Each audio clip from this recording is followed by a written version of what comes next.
Hello, welcome to the Knitting with Cat Hair podcast. My name is Nikki. I am also known as Knitting with Cat Hair on Instagram and Cat Hair Knitting over on Ravelry. I'm coming to you from the city of Greater Sudbury, Ontario, Canada, which lies atop the traditional lands of the Tagamashing and Anishinaabe people, where I live with my partner, our 2 daughters, and our 5 cats, hence the name of the podcast, as I'm always finding cat hair in my knitting. So a big warm welcome to all new viewers and a big welcome back to all returning viewers. This is my mostly knitting podcast, although sometimes I talk about some of the other crafts I'm getting into, such as cross stitch, crochet, embroidery, natural dyeing, and spinning.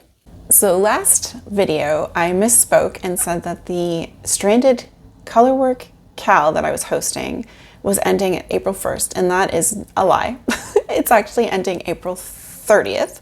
So there's still a little bit of time to get your projects finished and up over on Instagram using the hashtag StrandedCal2024. And I will be drawing a prize. I'll probably post the winner next episode. Okay, I think that's it for admin thing. Other than to say, I just wanted to extend a great big thank you so much to all of the people who left comments on my last video and gave us well wishes and condolences, etc. For the hard time that we've been going through. I can't express to you how much that means to me. Time and time again, I'm blown away by just the generosity and the kindness that we have in this community, in this crafting community. And I'm just so very grateful, very, very grateful for everybody. So I just wanted to say thank you. Thank you so much. And we're doing better day by day. We're still facing some house issues. And today I am filming in our guest room where we are currently sleeping because we're still awaiting some work on our house in the basement where our master bedroom is. As I mentioned before, we're having some flooding issues and it's raining all day today, hence why I'm not outside filming as well. And so we'll probably be seeing a lot of water in our bedroom until this gets fixed. But we are on a wait list to get some work done. And so hopefully that will solve all our problems. Anyways, let's talk about making. So first off, I'll start with what I'm wearing. Today I am wearing I guess it's a modified version of the Daffodil by Marie Wallin. I'm just going to stand up so you can see.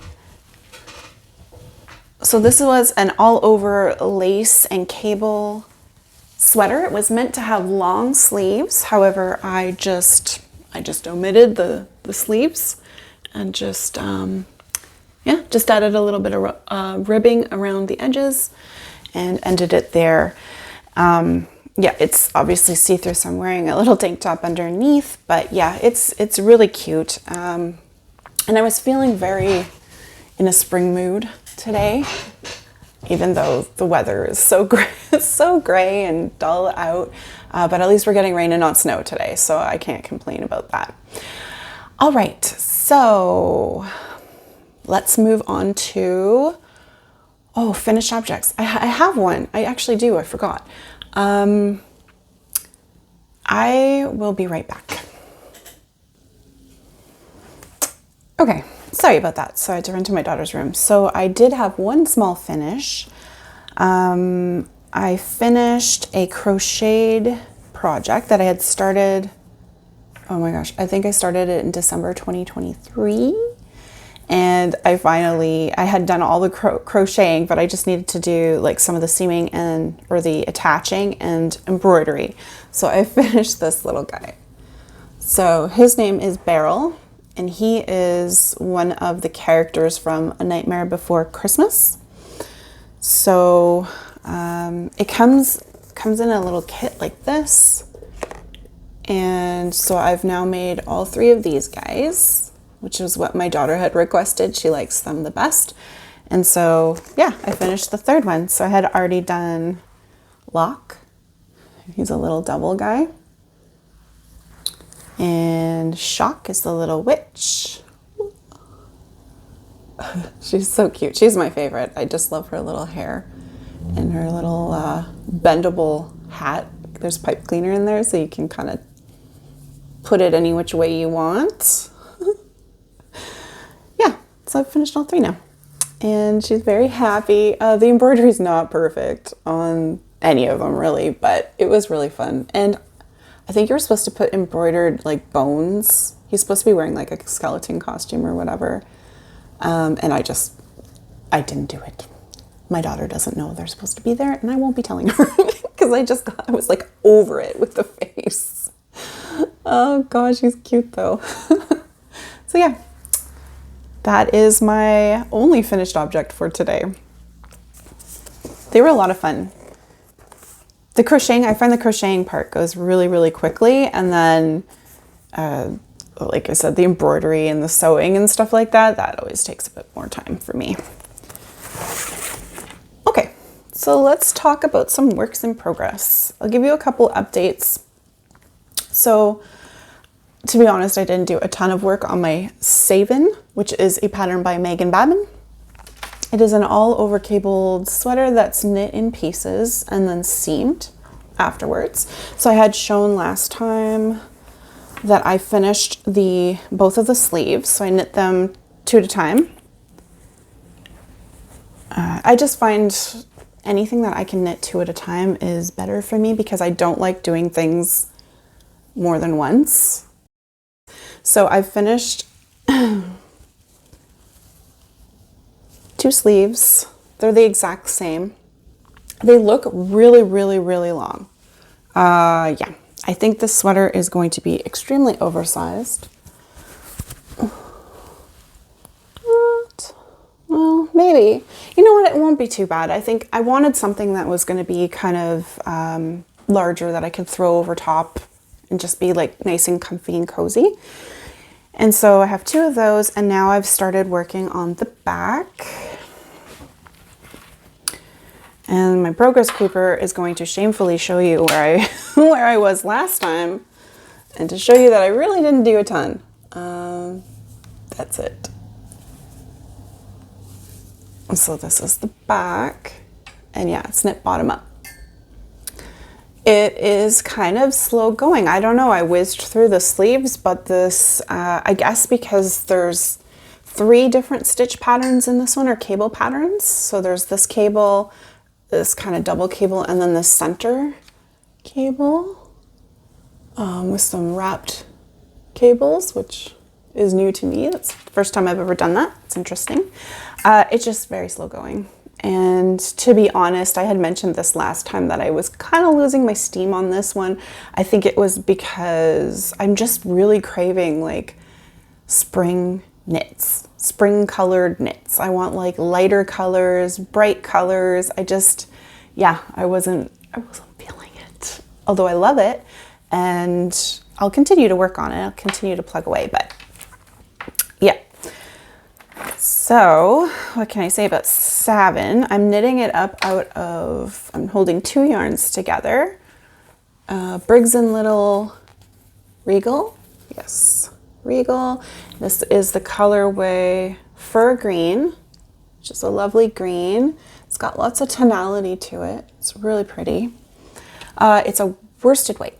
And I'm holding that together with 1 strand of this bluey mohair that I picked up at Value Village, which is like a used clothing store or used items store, which, yeah, I found at a great deal. So I have a sweater's quantity of this. So yeah, I'm pairing them together, and it's making more of a blue green now instead of just a greeny green, which I prefer. I like teal. And I am using a US 6 4mm for all of the ribbing, and US 8 5mm for all the rest. And I think that's about it for the Saven. Okay, my next work in progress is my Agnes Kofta, and I was hoping to have it done truthfully for today. I'm so close, but it didn't happen. So this is a pattern by Kristin, Wiola, Odegard, and it comes in a book, an ebook in English. It comes in an ebook called 1 Year of Wiola Cardigans, which has 12 different I think it's 12 different cardigans, but there's some sweaters and some accessories in it too. And if you're interested to see what patterns are in the book, I did post a short I think it was like last week, perhaps, on my YouTube channel, which you can check out. I think it's like 2 minutes long or whatever, and it just shows all the different patterns that are available in the book, as well as some of the critical details like sizing, yarns, and gauges and stuff like that, to give you an indication of whether or not you might like to pick the book up for yourself. So here's my Agnes Kofta. It now has 2 sleeves and cuffs, so I'm literally just working on the bottom ribbing now. A few more rounds to go, and then I will be ready to pick up. So it's going to be a cardigan. I will be picking up, see where this kind of blotchiness is down the center. That's my steek stitches. I'll pick up and put the button band on, and then I will cut it open. I'm going to try and do the pickup first and then cut it open, but we'll see if that works or not, because last time I tried to do that, didn't work for me. But that was with a really bulky weight yarn and I was having a hard time. Anyways, so we'll see if it works. Yeah, I do just love the colors. Wow, it's looking really nice on here. Very warm. Yep, so I'm sad to be ending this because I really love color work, and especially all over color work, especially using lots of different colors. So this one, again, it looks complicated, but you're only ever using 2 colors in a row. So it's really straightforward. There's short rows in the back to lift up the back and bring the front down. And I don't think there's waist shaping in there. No, I didn't put any waist shaping in, if there is any. But my gauge is completely off. So I knit a test swatch and found out that my gauge is way tighter than what the recommended gauge is. So I did try to do, like, I tried to up my needle sizes to try and accomplish the recommended pattern gauge, and I did get it, but I didn't like it. It was too loose for me. So I am knitting at a much tighter gauge, and I'm knitting the largest size. So I did have to, I looked back in my notes on Ravelry, and I did have to do a bunch of math calculations to kind of make it larger. So I put some extra pattern repeats into the sweater, or the cardigan. So yes, so with that, I've spoken about this numerous times in the past about my issue with yoked sweaters and arm size. So there's some kind of calculation, and I basically did the same thing with this one when I was trying to just increase the size generally. So I don't know what the ratio is, to be honest, but for me, every time I knit a yoked sweater to accomplish, like, I have a quite large bust. I'm a 46, probably a 45 inch right now. And the rest of my body is not, I guess it's not as proportionate is the word I'm looking for. So my arms are not excessively large or anything like that. So I find that every time I do a yoked sweater, I have the right amount of stitches for the chest. However, my arm stitches, like the number of stitches for my arms, turns out to be way too many. And so my arms end up really, really large, and I try to fix it after the fact, and it never really looks great. And that happened here as well. Even though I did my own numbers, stupidly, I didn't factor in the fact that I could have added more stitches to the body and less stitches to the arms easily. And so now my sleeves are ginormous on me. I don't know, maybe they don't look ginormous, but when I try it on, there's a little bit of bulkiness that's happening, especially on the upper part. But I can live with it.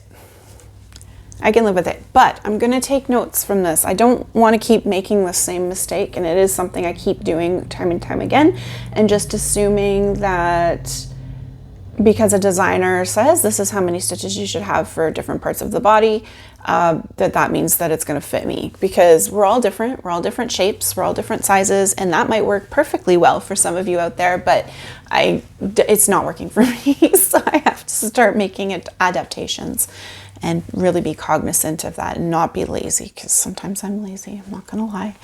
I just want to knit. But yeah. So I don't know what buttons I'm gonna put on this. I'll have to look through my stash and see if I have anything, or I might have to order some buttons. But I'm really excited to get this beautiful cardigan done. I obviously won't be wearing it, I don't think, anytime soon. Just given the weather. Well, who knows? It's been pretty chilly here, but it'll be ready for fall, and I can't wait. The yarn is all Rama Phenol. I talked about this in my last episode. I ordered the majority of it from the Woolly Thistle, which, if you live in the US, is a wonderful woolly wool shop, and carries a lot of like European wools, and they're all non-superwash, and they have kits. They even have kits for the Agnes Koftas. I forgot to mention that. I think they have one for the light and the dark. I did modify mine. Mine has a few different colors than the original pattern called for.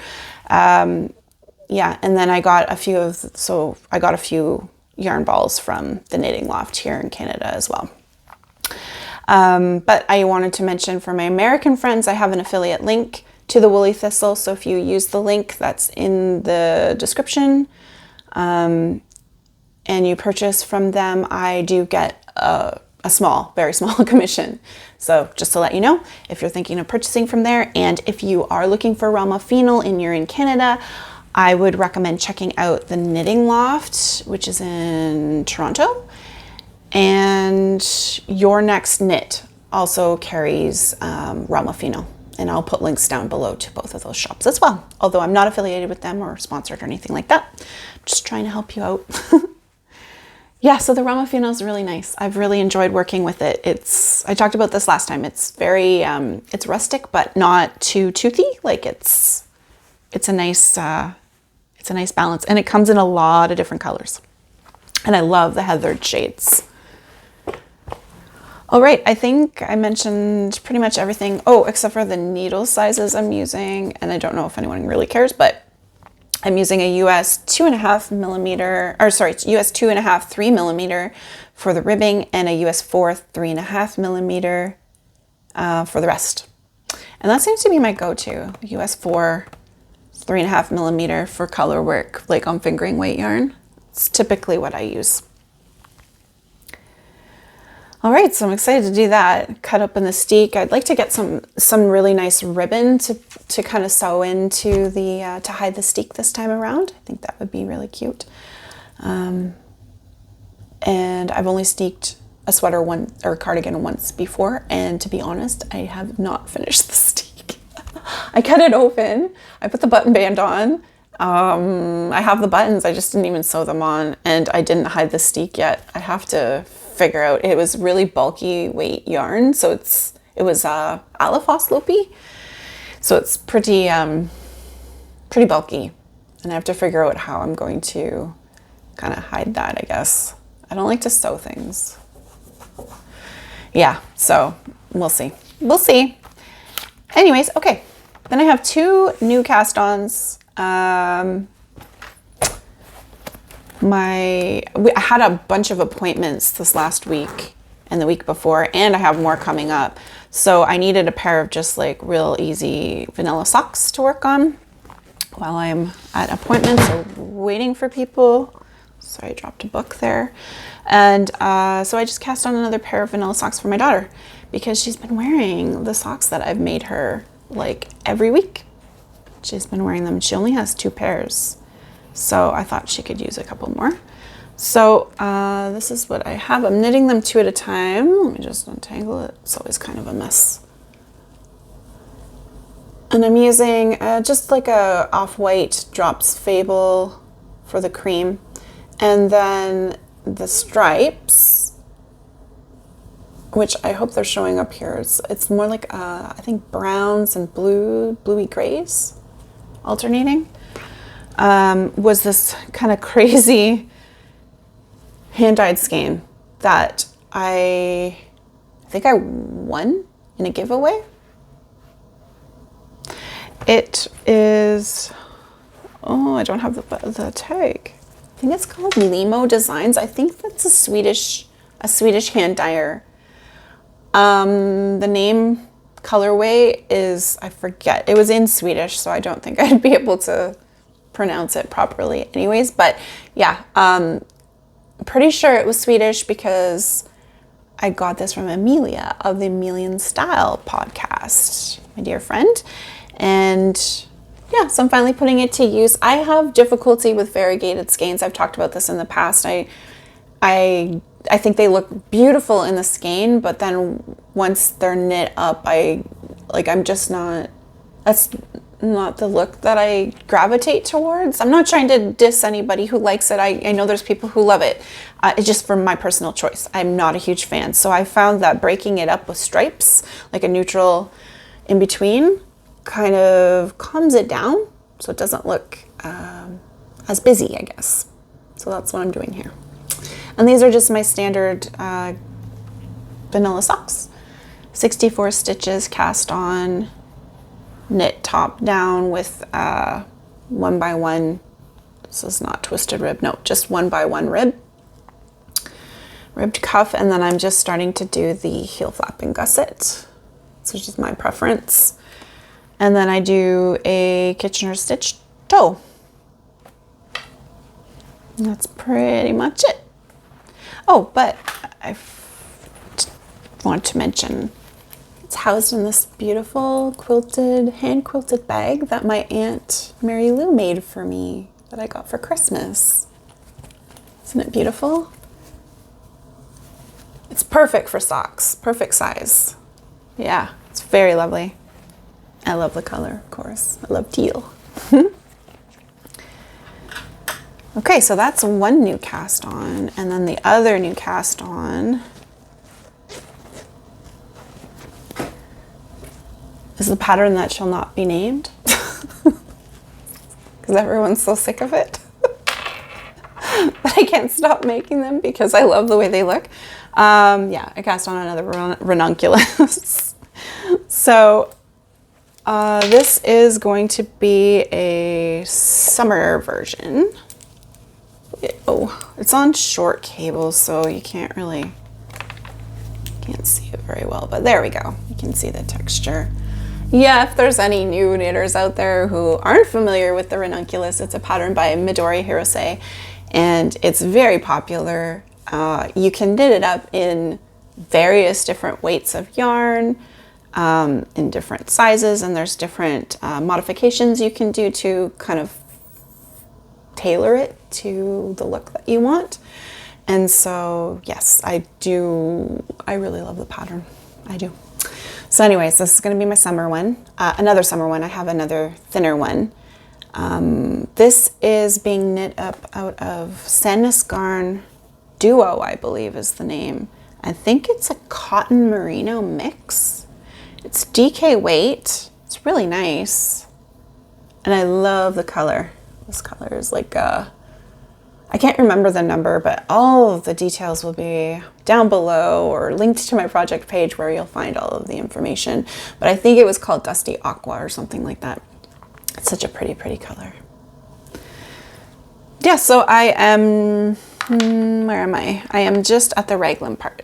The beauty of this pattern, and to be honest, I didn't just jump onto the ranunculus. I did go looking for patterns that were similar that I could try. My problem is the thing that I love about the ranunculus and the way that it fits is because it starts off yoked and then it turns into a raglan, which I just find that that fits me and my body very nicely. So to find patterns that are like that, it's a little tough. I'm knitting this on fairly large needles. Let me see what they are. Oh my gosh, I can't see. 10s, US 10s, 6mm. So at a fairly loose gauge. I wanted it light and flowy. Yeah, we'll see. I haven't tried it on yet. It knits up so fast. I think this is like a couple days work. really. And I'm already just about to split for sleeves. So it won't be long now. It's a very quick knit. And like I said, it fits lovely, and I feel like it just looks beautiful on everybody, except, this is kind of mean, but except in the project picture for the main picture for the Ranunculus, which looks like it's this giant oversized sweater that's falling off this little kid. Like, it just, to me, that didn't look good at all. And that's why I put off making this for so long, was because that picture did not entice me in any way. It didn't fit the person that was like modeling it. It didn't look good. Anyways, but if you make it for your own body size, it looks great. So yes, I know, not overly exciting, but sometimes we just have to go with what we want. Okay, so I'm trying to think if there's anything else. I want to make all the things. I'm having this problem where I literally just, like, my mind is, I just want to do everything at once, and I have to focus. So my plan is, after I get my Agnes Kofta done, I went ahead and ordered some Marie Wallin's British Breeds. Yes, and I know, if you've been following me for a while, you're probably going, Nikki, you're a hypocrite, because you said you wouldn't knit with that again because it was so expensive. And it is very expensive. But I've been wanting to make, I want to do another all over colorwork sweater. And so I chose the Primrose by Marie Wallin, and I do like the original colors, and they're all Marie Wallin's British Breeds. And I had ordered a kit so back in the day, I knit the Chestnut, which is also knit out of Marie Wallin's British Breeds. I got a kit for that from Marie Wallin's website, and I knit it up, and I had lots of leftovers. And then I heard on Instagram through an Instagram friend that her friend was selling a kit of Marie Wallin's British Breeds for a really reasonable price. And so I was like, it was for the Chestnut again. And I was like, I don't care. I don't have to make the Chestnut again, but I could use the yarn, and I already have a bunch of others. So I was like, okay. So I ended up purchasing it from her. And actually her name is Tatiana. And she has a podcast here on YouTube called Tassie's Studio. I will link down below to it. And yeah, she's a lovely person, and we've talked on and off on Instagram, and yeah, she's really sweet. Anyway, so I bought this yarn from her, and it's been sitting there, I think, gosh, I can't remember when that happened, maybe 1 or 2 years ago. Yeah, probably 2 years now. Anyways, doesn't matter. So it's been sitting there, and then I looked at the Primrose pattern and the colors that were needed, and I already had over half of them. So I was like, what's a little bit more? And with the rough time that we've been having, I don't feel bad, because I have not purchased yarn since September of last year. So this is my first yarn purchase. Since I purchased yarn for my Agnes Kofta, I think was the last time I bought yarn. So I don't feel bad about it. I bought the skeins that I needed. And FYI, you can get Marie Wallin's British Breeds from the Knitting Loft if you're in Canada. And if you're in the US, you can get it from the Woolly Thistle. So yeah, so I'm waiting for that yarn to arrive. I also ordered the book Gentle, which is where the Primrose pattern comes from. I'm really looking forward to making that. So I'm going to do a few things. I'm going to convert it to top down because I think it's knit. It is knit in the round, which is nice because Marie Wallin in the past has typically done things, you know, flat and seamed. And so this one's actually knit in the round. But I've been reading project notes, and I kind of have a few things I want to do. So I will be knitting it in the round, but I'm going to start top down. I'm going to convert it to top down instead of bottom up. I'm going to divide for sleeves much sooner because I see a lot of pictures of people who have divided as per the pattern, and it's too far down in the yoke. So you get that whole like bat wing thing, and it's just doesn't look as good. So I'm going to be mindful of that. And I'm going to add in short rows to the back because it doesn't come with short rows. I'm going to add them in to make sure, because I see that the neckline is very high. And so I want to make sure that doesn't happen. So I'll do that. And what else was I going to do? I'm using all the original colors. The only thing I might change, I think, is the ribbing. I'm debating whether to do all of the ribbing in solid color instead of the stripes that she did. Yeah, I just find it really busy because it's this pattern is very busy to begin with. And so adding those stripes around the edges, I just found, maybe it's just me, I don't know. It just looked really, really busy. So I thought I might calm it down just by choosing one of the colors, probably a turquoise, since it's my favorite, and just doing the ribbing in a solid color. So those are my plans. So hopefully by next episode, I will have my finished Agnes Kofta and have casted on the Primrose. Other than that, for acquisitions, I did buy a book. You have to grab it. Just one sec. Okay, it had fallen off. So I bought Romantic Knits by Helene Arnesen.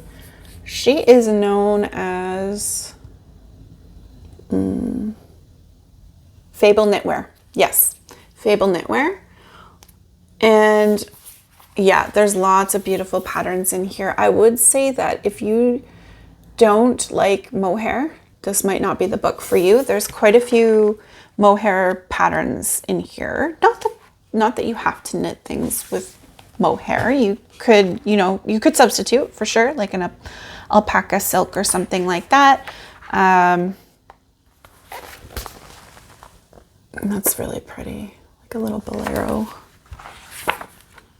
But there's some that are not. So this one doesn't look like it has mohair in it, I don't think. Anyways, we can always substitute if we don't like it.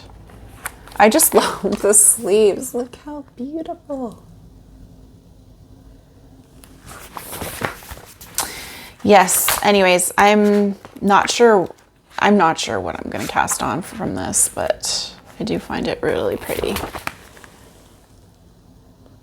And I will make something. I did make last year, I'm looking at it over there. What was the name of that one? Folklore Blouse or something like that. It didn't turn out the way I wanted it to. So I haven't worn it. I haven't even woven in the ends, to be honest. So I don't know. I don't know what to do with it. I had made it to go over a mustard colored dress that I have, a linen dress, and it just didn't work. It wasn't it didn't work. Anyway, so, and it doesn't work underneath it either, which I thought maybe I could just wear it underneath the dress. No, it didn't work. So anyways, but yes, there's lots of really lovely patterns in here. And the sizing is better than I think she used to be.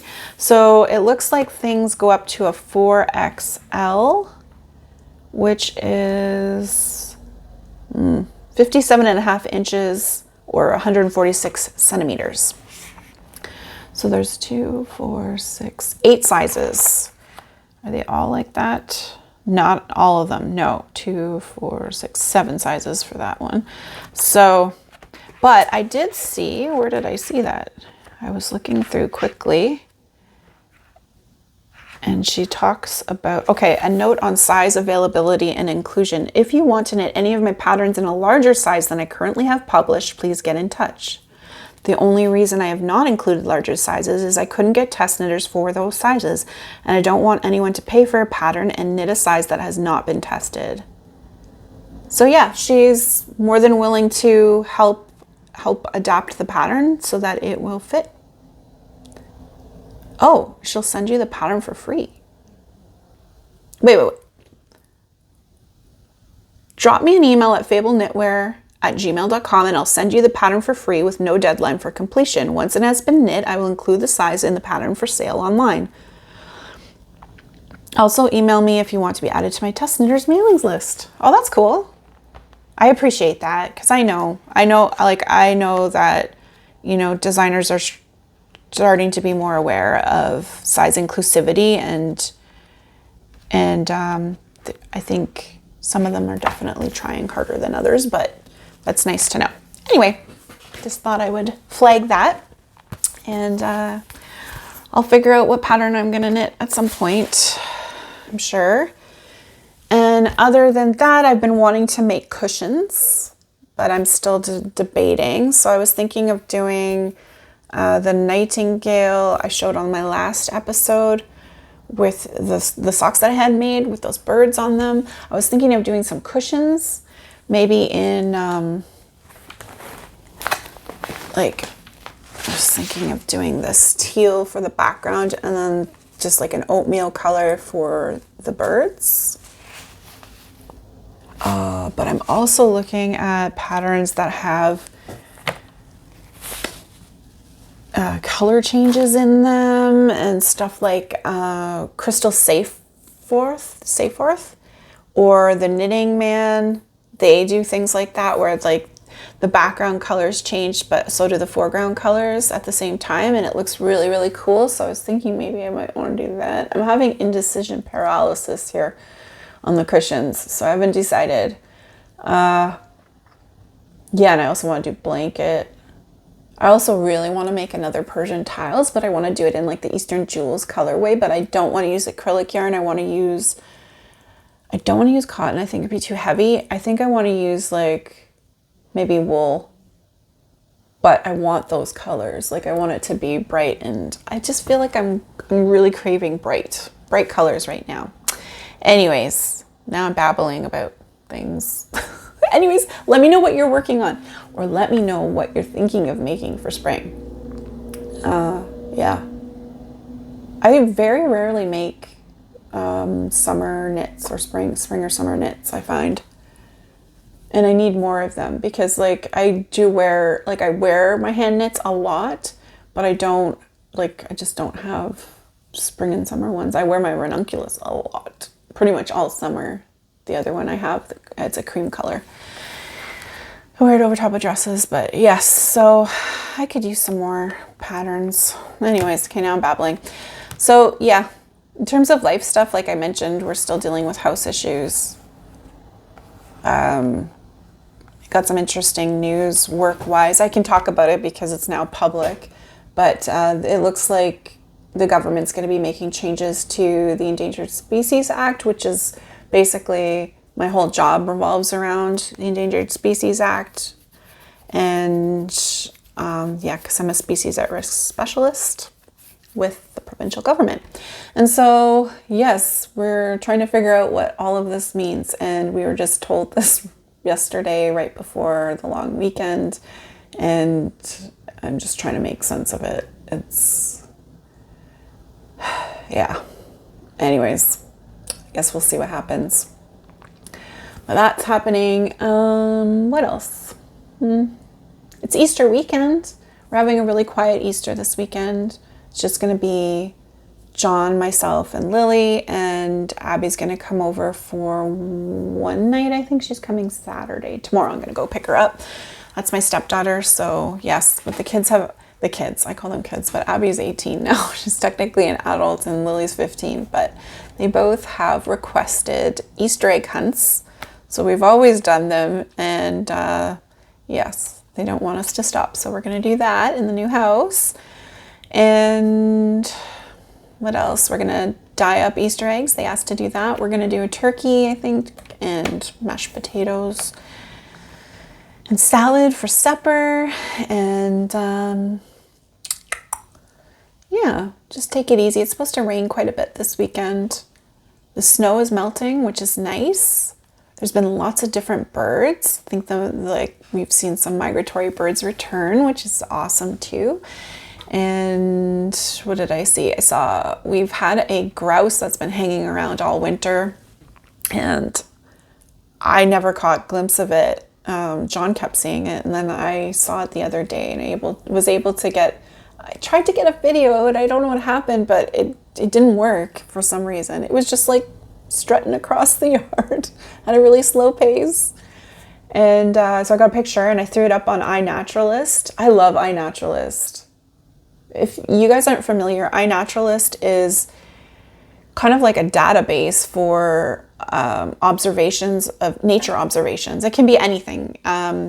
Anything, literally, any plant, any animal, insect, whatever you see, you can take a picture of it, throw it up there, and if you don't know what it is, guaranteed somebody will ID it for you and tell you what it is, which is awesome because I didn't know, I couldn't tell what kind of grouse it was. I thought it was, I don't know, I thought it was a spruce grouse, but it turns out it's a ruffed grouse.